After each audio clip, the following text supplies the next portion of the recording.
Good evening to all. Today I am going to teach you क्रिया। क्रिया Hindi grammar का एक टॉपिक है जो बहुत ज़्यादा टफ तो नहीं है, क्योंकि ये हिंदी का है, इसीलिए सब लोग इसको मेमोराइज़ करने की कोशिश करते हैं। If you are talking about the math, तो वहाँ ऐसा नहीं है कि हम सारे सम जो हैं वो रटते हैं, लेकिन if you are talking about Hindi और इंग्लिश तो हम रटने पे ज़्यादा जोर देते हैं कि सारे रूल रट लो। तो कुछ डिफरेंट वे में आज हम क्रिया को समझने की कोशिश करते हैं। अगर आपको ये इंटरेस्टिंग लगे तो आप तभी इसे लाइक कीजिएगा, अदरवाइज़ आप नहीं कीजिएगा। और आपको बहुत ज़्यादा चमक धमक या अट्रैक्टिव वीडियोस चाहिए तो प्लीज़ ये चैनल आपके लिए नहीं है। You can leave this channel, because जो प्योरली स्टडी को फॉलो करते हैं और जिनको समझना है कि चीज़ें क्या है और कैसे आगे बढ़ती हैं, मेमोराइज़ कुछ भी नहीं करेंगे, ये चैनल केवल उन्हीं लोगों के लिए है। तो चलिए, क्रिया की अगर हम बात करें तो बहुत जल्दी 10 से 15 मिनट के अंदर इसको फिनिश करने की कोशिश करते हैं। तो if you are talking about the क्रिया, बहुत सिंपल लैंग्वेज में हम इसको समझें तो हम इसको काम कह सकते हैं। इस वर्ड से आप बहुत ज़्यादा फेमिलियर होंगे, इस वर्ड के कंपैरेटिवली। तो काम जो है उसको इंग्लिश में हम बोले तो हम वर्क कह सकते हैं। अब और ज़्यादा सिंपल हो गया, अगर हम काम कहें, वर्क कहें, तो क्रिया से तो बहुत ज़्यादा सिंपल हो गया। अब इसको बहुत आसानी से आप समझ सकते हैं। अब हम कोई भी डेफिनेशन पर नहीं जाएंगे, क्योंकि मैंने स्टार्टिंग में ही आपको बताया कि हम डेफिनेशन को बिल्कुल प्रमोट नहीं करते। अगर हम स्टार्ट करें तो जिसने पहली बार क्रिया के बारे में लिखा होगा तो उसने कहीं से डेफिनेशन पढ़ी नहीं होगी ना, उसने खुद से बनाई होगी। तो चलिए, आप भी ट्राई कीजिए खुद से डेफिनेशन बनाने की क्रिया। तो क्रिया काम है। अब हर वो काम जो आप करते हैं वो क्रिया कहलाएगी।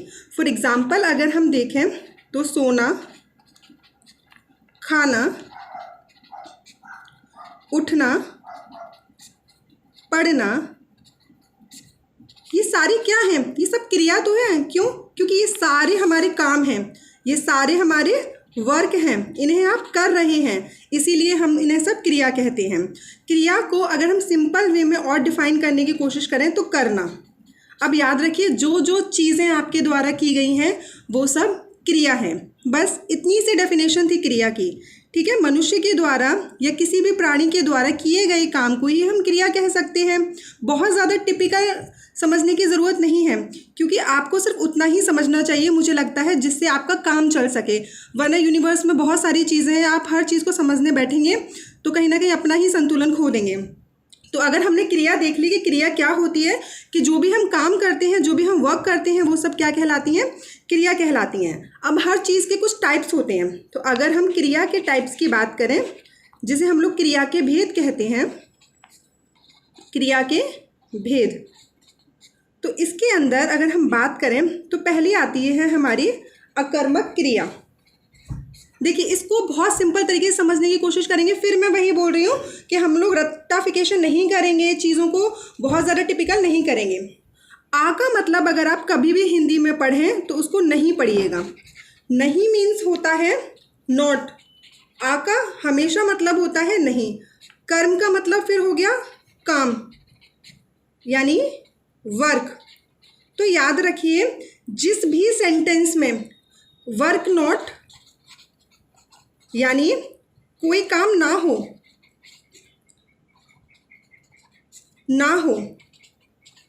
वो हमारी अकर्मक क्रिया होगी। अब आप ऐसे कहेंगे, ऐसा कौन सा सेंटेंस हो सकता है जिसमें कोई काम ना हो? तो याद रखिए, इसकी एक सिंपल सी डेफिनेशन हम समझते हैं, हम रटेंगे नहीं, कि कोई भी सेंटेंस में 3 चीज़ें होती हैं।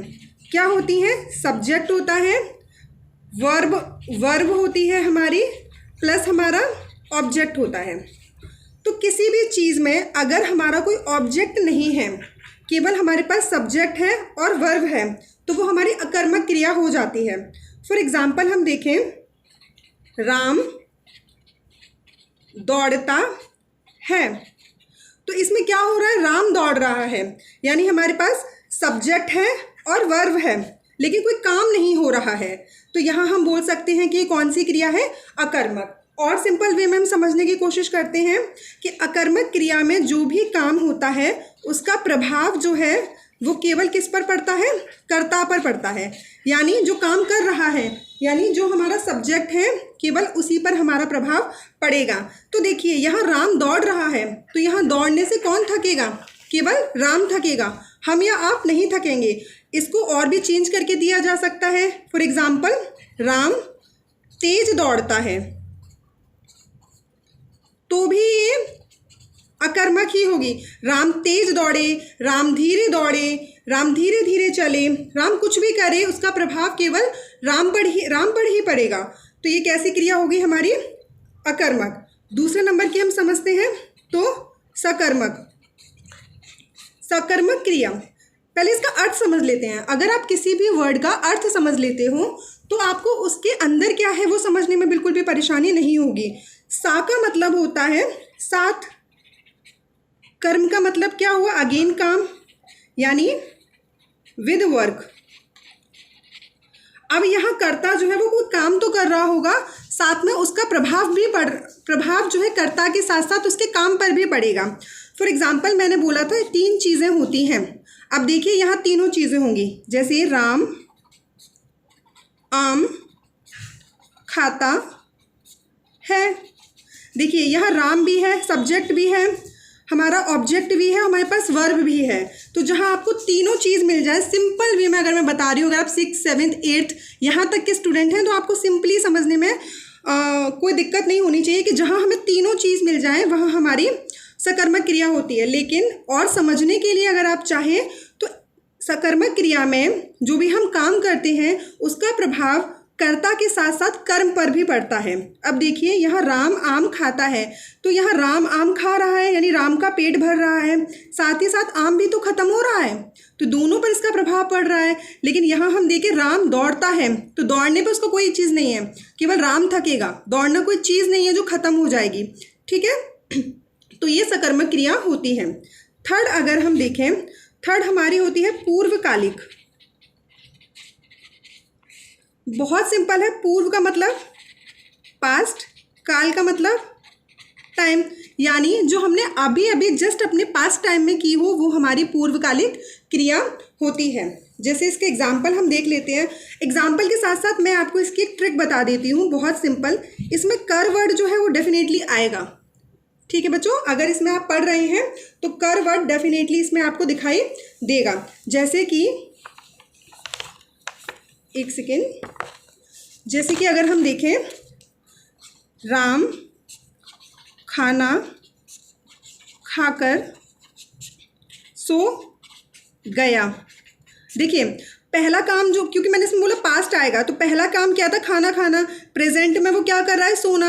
एक ट्रिक मैंने बताई थी कर, वो तीनों इसमें आ गई। अगर आपको कोई भी चीज़ समझ नहीं आ रही है तो केवल आप कर ढूंढ लीजिएगा, आपका काम चल जाएगा। अगर आप बहुत कम पढ़ के ज़्यादा रिजल्ट की उम्मीद कर रहे हैं तो आप ऐसा कर सकते हैं कि केवल कर ढूंढ सकते हैं, उससे आपका काम चल जाएगा। एक और एग्जाम्पल देखते हैं हम इसमें। मीरा गाना गाकर चली गई। अगर हम यहाँ देखें तो मीरा के दो काम हो गए, एक तो गाना गाना और एक जाना, बीच में कर आ गया। तो सिंपली हम समझ सकते हैं कि पूर्वकालिक क्रिया हमारी क्या होती है।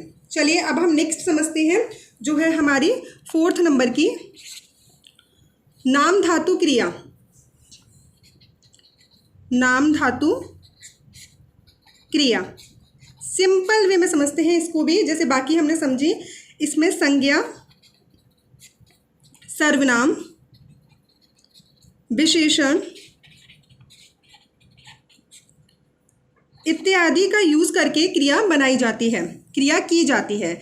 जैसे अपना, अपना क्या है? यहाँ नाउन है, नाउन यानी संज्ञा है, इससे मैंने बना दिया अपनाना।